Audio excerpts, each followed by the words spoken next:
India में Modi era है। पाकिस्तान की तरक्की का अगर रास्ता कोई जाता है तो वो भारत की तरफ से जाता है कि उसका दरवाजा भारत से ही खुलेगा। या तो पॉलिटिक्स कर लो या देश बचा लो। साथ भी ये मोदी की भी पिक्चर थी, जिसको वो इतना हाँ, बुरा समझते उसकी फोटो भी लगाई थी। अभी उसके नाम की आरती भी गाएंगे, रुक जाओ। तो जो पाकिस्तान 10 साल में बर्बाद हो रहा होगा वो अगले 1 साल में हो जाएगा। तो एक्सपीरियंस उसकी कौन लाइन कौन सा को था। कैची बनाया गया और थंबनेल पे लगा दिया गया।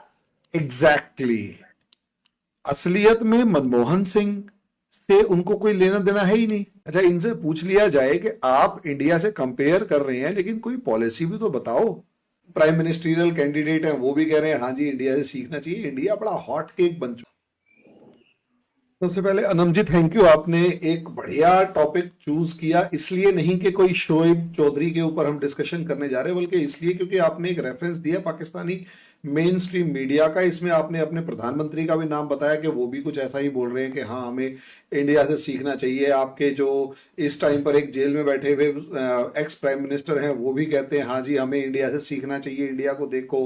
जो इस टाइम पर so called prime ministerial candidate हैं वो भी कह रहे हैं हाँ जी इंडिया से सीखना चाहिए, इंडिया बड़ा हॉट केक बन चुका है। लेकिन उसके ऊपर आपने क्वेश्चन अगला वाला भी बिल्कुल ठीक पूछा है कि भाई सारे इंडिया का नाम ले रहे हैं, फोटो तक लगा रहे हैं, तो तुम्हारे ही पीछे क्यों पड़े हुए हैं। बिल्कुल। देखिए फर्क है, फर्क ये है कि आपके जो पार्लियामेंटेरियंस भी अगर इंडिया का नाम लेते हैं, आपके जो एक्स प्राइम मिनिस्टर या फिर प्राइम मिनिस्ट्रियल कैंडिडेट या फिर मिनिस्टर्स ये इंडिया का नाम लेते हैं, या फिर आपके जो मेन स्ट्रीम मीडिया इंडिया का नाम लेती है, आप कभी इनको नोटिस करना, ये जो इंडिया का नाम लेते हैं एक या तो जन सैलाब में या जनसभा में या जो भी आपकी वो रैली होती है उसमें असलियत में पुरानी सरकारों को गाली बकने के लिए एक क्राइटेरिया की फॉर्म में रखते हैं कि जी तुम कहां रह गए और वो कहां निकल गए, और जहां तुम रह गए वो उसकी वजह से रह गए, इसलिए मुझे वोट दे दो। दूसरा वाला अगर रेफरेंस लेता है तो वो ये कहता है कि जी अटल बिहारी वाजपेयी को तो मैं दो दो प्रधानमंत्रियों को इंडिया पाकिस्तान ले आया, ठीक है, और एक तो अटल बिहारी वाजपेयी जो आए थे उनको उस टाइम पर तो पाकिस्तान का जो इंडिया का जो जीडीपी था वो $1 बिलियन के आसपास भी नहीं था, 400-500 मिलियन डॉलर था। और आज देखो कहाँ $600 बिलियन पहुंच चुका है। और उसके बाद क्या नाम है, वो अलग लेवल का एक पार्ट और कहते हैं कि जी वो मैं ही था जो सब चीज कंट्रोल कर रहा था और मैं इंडिया को मैनेज करना जानता हूं, इसलिए मुझे वोट दे दो। अच्छा जी, अब ये दो चीजें हो गई। अच्छा, इनसे पूछ लिया जाए कि आप इंडिया से कंपेयर कर रहे हैं लेकिन कोई पॉलिसी भी तो बताओ, तो आंसर इन दोनों के पास कोई है ही नहीं पॉलिसी का, क्योंकि पॉलिसी होगी तो ना। पॉलिसी नहीं है, क्योंकि पॉलिसी अगर हो पॉलिसी उस बंदे की होती है जिसने अगले वाले इलेक्शन में जाना है। पॉलिसी उस बंदे की होती है जिसके जिसके दिमाग के अंदर कंट्री का एक विजन होता है। तो कंट्री का जो विजन होता है उसकी अगर बात की जाए तो फिर गजब ही लेवल की बात है, लेकिन विजन तो है नहीं।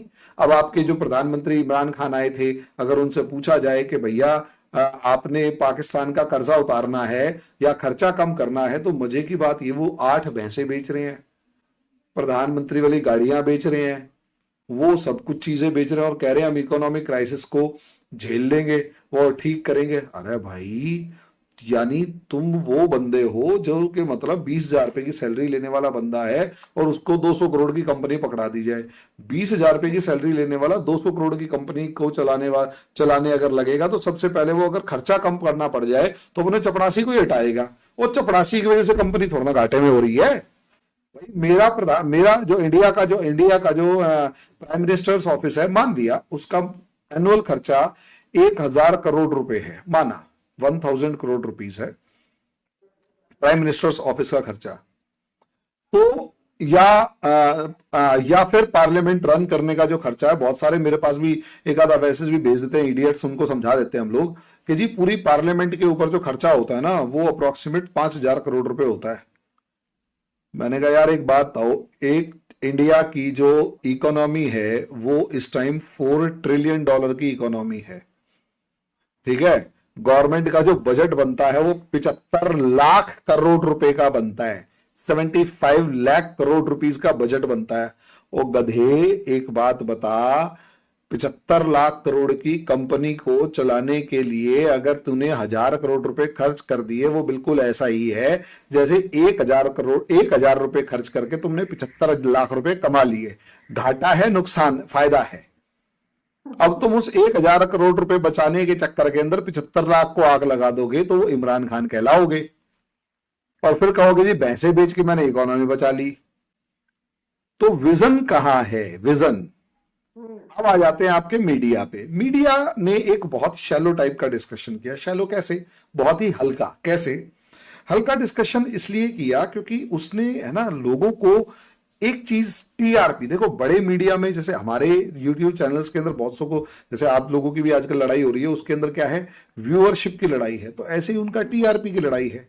अब वो जो टीआरपी की लड़ाई है, उस टीआरपी की लड़ाई के अंदर एक खास बात देखना, वो मैं गारंटी से कह रहा हूं, जो समा टीवी, क्या टीवी है मुझे नाम याद नहीं है, उस टीवी वाले ने काम किया होगा।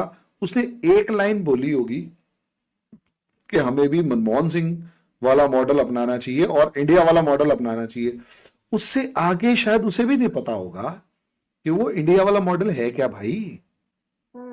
अच्छा चलो ये पूछ लो कि मनमोहन सिंह जी के पास डिग्रियां कौन कौन सी थी, और एक्सपीरियंस कौन कौन सा था। कैची बनाया गया और थंबनेल पे लगा दिया गया। एग्जैक्टली। असलियत में मनमोहन सिंह से उनको कोई लेना देना है ही नहीं। असलियत में मनमोहन सिंह ने क्या किया उसको तो बिल्कुल ही नहीं पता, और उससे आगे वो ये डिस्कशन ही नहीं कर सकते कि भाई अल्टीमेटली मनमोहन सिंह की जो पॉलिसीज आई, अगर तुम वो पॉलिसी लगा भी दोगे तो जो पाकिस्तान 10 साल में बर्बाद हो रहा होगा वो अगले 1 साल में हो जाएगा। ये पहली बात। जो बंदा था मनमोहन सिंह जी, अल्ट्रा लेवल पढ़े लिखे, पाकिस्तान के अंदर ऐसे इस लेवल के एक बंदे का नाम बताओ, अगर वो बाहर है तो कौन है, क्या वो पाकिस्तान आना चाहता है, और अगर वो पाकिस्तान में है तो नाम बताओ, क्या वो पार्लियामेंट में है, और अगर पार्लियामेंट में है तो मुझे ये बताओ कि क्या आपकी सारी पॉलिटिकल पार्टीज उसको सपोर्ट करने के लिए रेडी हैं। साथ भी ये मोदी की भी पिक्चर थी, जिसको वो हाँ? इतना बुरा समझते, उसकी फोटो भी लगाई थी। अभी उसके नाम की आरती भी गाएंगे, रुक जाओ। मैं हिस्ट्री पढ़ाता हूं। आपने एक बार इंट्रोडक्शन पूछा था कि अभी कि सर आप करते क्या हैं। बिल्कुल बिल्कुल। ये तो मेरा टाइम पास है कि खाली टाइम में बैठे बैठे 4 घंटे की क्लास के बाद क्या करूं, तो ये यूट्यूब पे आके बातें कर लेते हैं, पढ़ा लेते हैं बोर्ड पे सब चीजें। मेरा प्रोफेशन वो हिस्ट्री पढ़ाना है। हिस्ट्री और इंटरनेशनल रिलेशंस हमारे यहाँ यूपीएससी का एग्जाम होता है, उसके स्टूडेंट्स को पढ़ाता हूं मैं। ऑल ओवर इंडिया का टॉप लेवल का एग्जाम है ये, और पढ़ता है, अच्छा खासा स्टूडेंट पढ़ता है मेरे पास। तो असलियत में हम जब पढ़ाते हैं ना तो बच्चों को एक बात बताते हैं, एरा क्या होता है, किसका काल है, ये किसका एरा है। एरा मींस जैसे आपके यहां जिन्ना एरा नहीं था, साल भर था। आपके यहां मुशर्रफ एरा था 10 साल। आपके यहां जियाउल हक एरा था 10 साल। आपके यहां अलग अलग एरा आते हैं। एरा मतलब एक काल, एक फेज, ठीक है। और वो फेज ऐसा होता है जिसमें वो इंसान इतना ताकतवर होता है कि उसके बिना आप कोई काम नहीं कर सकते। या तो कोई उसके फेवर में होगा या अपोज में होगा। इंडिया में मोदी एरा है जो 10 साल बीत चुके हैं। अगले 5 साल तो कंफर्म है, कम से कम अगले 10 साल भी कह सकते हैं। और पाकिस्तान को दुखी इसमें हो जाना चाहिए कि 2050 तक बीजेपी जाने वाली नहीं है, वो यहीं रहेगी और इसी की गवर्नमेंट आएगी 2050 तक। उसके बाद का आप प्लान बना सकते हैं।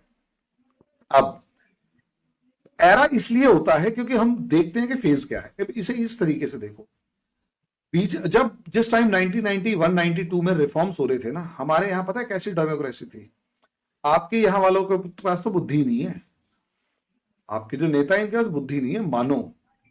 सिर्फ एक आदमी ऐसा जिसके पास जेन्युइनली बुद्धि है, और वो थोड़ा सा 10% इंडिया से रिलेशन के बारे में सोच सकता है, और वो नवाज शरीफ है। इसके अलावा बेनजीर भुट्टो थी जिनको निपटा दिया गया। बाकी शायद ही कोई पर्सनैलिटी, पॉलिटिकल पर्सनैलिटी हो जो इंडिया से हैंडल कर सकता हो। इसमें एक बात, अब इसे ऐसे देखिए, जब हमारे यहां मनमोहन सिंह ने रिफॉर्म्स किए थे ना, तो हमारे यहाँ कम्युनिस्ट गवर्नमेंट भी थी जो अमेरिका की दुश्मन थी, हमारे यहाँ बीजेपी भी थी जो अमेरिका की फ्रेंड थी, और दोनों आमने सामने खड़ी हुई थी। बंद दरवाजे में ऑल पार्टीज मीटिंग बुलाई, PV Narasimha Rao prime minister थे, सिर्फ एक बात कही थी, या तो पॉलिटिक्स कर लो या देश बचा लो। देश नहीं बचा तो पॉलिटिक्स भी नहीं कर पाओगे, डूबने वाले हैं। डिसाइड पता है क्या हुआ था? नरसिम्हा राव जी, आपकी गवर्नमेंट नहीं गिरेगी, जो करना है करो, देश बचाओ, राजनीति बाहर कर देंगे, सड़क के ऊपर होगी राजनीति, तुम अपनी कहानी चलाओ, हम अपनी चलाएंगे, लेकिन देश बचाएंगे। सड़क पे तो सबने राजनीति करी, बीजेपी ने अपनी करी, कम्युनिस्टों ने अपनी करी, कांग्रेस अपनी कर रही थी।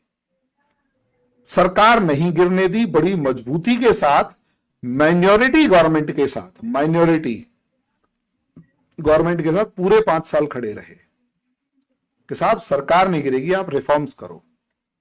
और मजे की बात सुनो, पीवी नरसिम्हा राव हिंदुस्तान के लिए एक वरदान थे। वो इसलिए क्योंकि वो बंदा था जिसने देश के लिए पार्टी को खत्म कर दिया। आप में किसी में हिम्मत है ऐसी? कोई एक बंदा बता दो जो पाकिस्तान के लिए पार्टी खत्म कर दे अपनी। पीवी नरसिम्हा राव वो थे जो जानते थे कि अगले इलेक्शन में हम नहीं जीत सकते, अगर मैंने ये कदम उठाए तो नहीं जीतूंगा। कहता है देश बचाना है, मैं इलेक्शन में नहीं जीतूंगा, कोई बात नहीं, देश बचना चाहिए। आज हिंदुस्तान जो है, उस हिंदुस्तान के ऊपर पीवी नरसिम्हा राव का एक एहसान भी है। देश बचाने के लिए पार्टी की दुर्गति कर दी और अगले 10 साल तक पार्टी पावर में नहीं आई, 8 साल तक। 8 साल बाद रिवाइवल हुआ, वो एक अलग मैटर है, लेकिन सोचकर देखिए, कंट्री के लिए पार्टी को बलि चढ़ा देना और कंट्री के लिए सरकार बनाए रखना। राजनीति एज यूजुअल चली, लेकिन बंद कमरे में सबने देश के बारे में सोचा। सर आपने तो मौका ही नहीं छोड़ा मेरे लिए कुछ बात करने का, जिस तरीके से जबरदस्त तरीके से आपने सारा कुछ जो है बयान किया है। तो थोड़ा सा मैं ये बता दूं कि जो समा टीवी है, ये पाकिस्तान की एक जो सियासी जमात है, उसका ये यानी अलीम खान ने ये खरीदा हुआ है, और ये मुमकिन तौर पर नवाज शरीफ के हमायती हैं। और नवाज शरीफ आपको पता है जिस तरीके से अब गवर्नमेंट में आ रहा है, पावर में आ रहा है, तो ये उसके साथ ही होंगे। तो एक ये अवाम का जहन बना रहे हैं, ये मैं समझता हूं, इसको मैं पॉजिटिव वे में ले रहा हूं कि ये लोग चाहते हैं कि हम इंडिया के साथ हमारे रिलेशन बेहतर हों। तो ये एक ये समझे कि नवाज शरीफ की तरफ से ही ये प्रोग्राम एक किया गया होगा और जिसमें जो लोगों को इनवाइट किया गया होगा। लेकिन आपकी इस बात से मैं पूरी तरीके से मुत्तफिक हूं कि इनको पता नहीं है कि मॉडल क्या है, कि जो इंडिया ने तरक्की की है या इंडिया ने किस तरीके से अपने आप को इकोनॉमिक जो रिफॉर्म्स किए थे, उस लिहाज से क्या थे वो रिफॉर्म्स है क्या।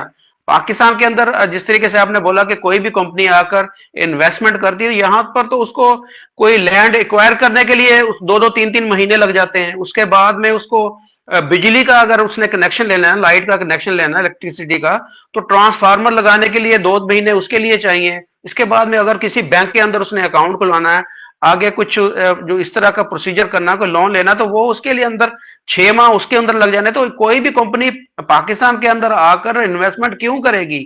और उसके बाद में जिस तरीके से जो हमारी सिक्योरिटी के हालात हैं, जिस तरीके से गैर मुल्कियों के ऊपर हमले हो रहे हैं, सारी चीजें हो रही हैं, तो वो बहुत सारी यहाँ पाकिस्तान के अंदर प्रॉब्लम्स हैं।